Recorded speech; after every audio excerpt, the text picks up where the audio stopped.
What's up, I'm Kerberos, a 1600 LP peak multi-season EUS challenger top laner and streamer. I'm known for my unique playstyles, champions, and builds. Here, I've collected tips that laners of any ELO can use to create advantages for themselves on the Rift to climb to the next rank. Let's get into it. Who let the dogs out? The lane ward. After a wave crashes into your turret, minions naturally start to slow push towards the enemy, called a bounce back. Every top laner knows how vulnerable you feel in this situation. A warding location that can help you out a lot here is in the closest bush to your turret, and is done while the slow push is still coming towards you. As a note, don't stand still while warding, this makes it obvious what you are doing. This one ward gives triple value. You can see if enemy top laner is recalling, allowing you to cancel it or shove the next wave. You can see if enemy top laner is trying to cheese you, and you can even see if enemy jungle is trying to lane gank you. This is already good, and you will see many high elo top laners use this ward. But there is an even more advanced ward if you can identify in advance that you are receiving slow push, and that's warding the middle bush. Since top laners and junglers, especially in high elo, are often aware of the last bush ward, a middle bush ward gives the same benefits but at a longer range and with more time to react.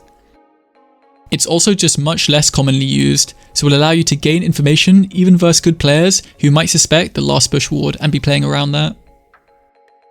Regardless of whether you use the first bush ward or the middle bush ward, this vision on the enemy laner is often much more valuable than using it in the river, and I would say I probably use one of these wards in at least 50% of my games in the early game.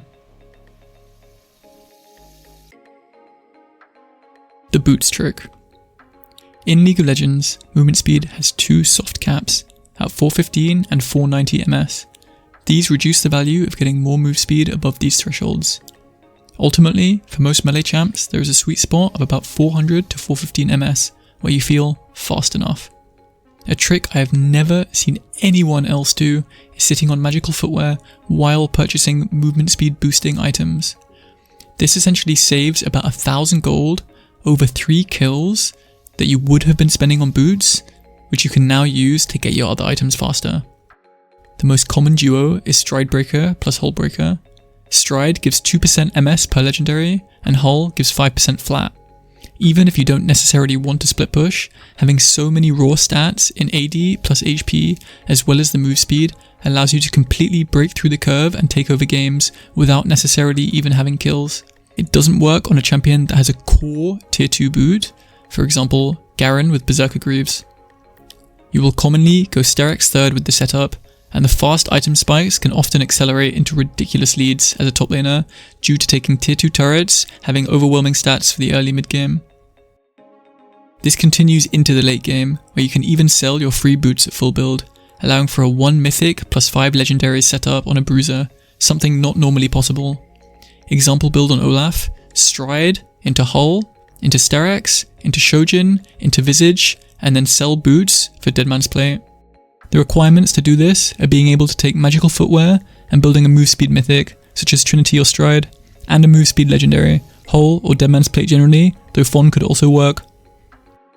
The best champions I recommend to try this on are Olaf, Darius, Poppy, Renekton, Jax, and Gnar. Lane plates. If you've watched the Baus' solo queue guide, you hopefully know that turret plates are probably the most valuable early game objective as a top laner. This includes getting maximum turret plates for yourself and giving the least amount of turret plates to the enemy. Everyone knows that after you kill your lane opponent or send them to base, you can often take a turret plate before you recall. This is obviously good, but it's generally not enough to take 5 plates before 14 minutes unless you are chain killing the enemy laner. This is what I do to consistently get 5 solo plates without killing my lane opponent on any champion where I can get prio in the matchup. Firstly, turrets are fortified until 5 minutes, and they are too tanky to bother hitting. If you get an opportunity pre 5 minutes to hit the turret, just take a base and get as strong as possible for the 5-minute mark. Now, the best way to take a turret plate will slightly depend on the nuance of your champion, but in general it is this. you first stack as big a wave as possible.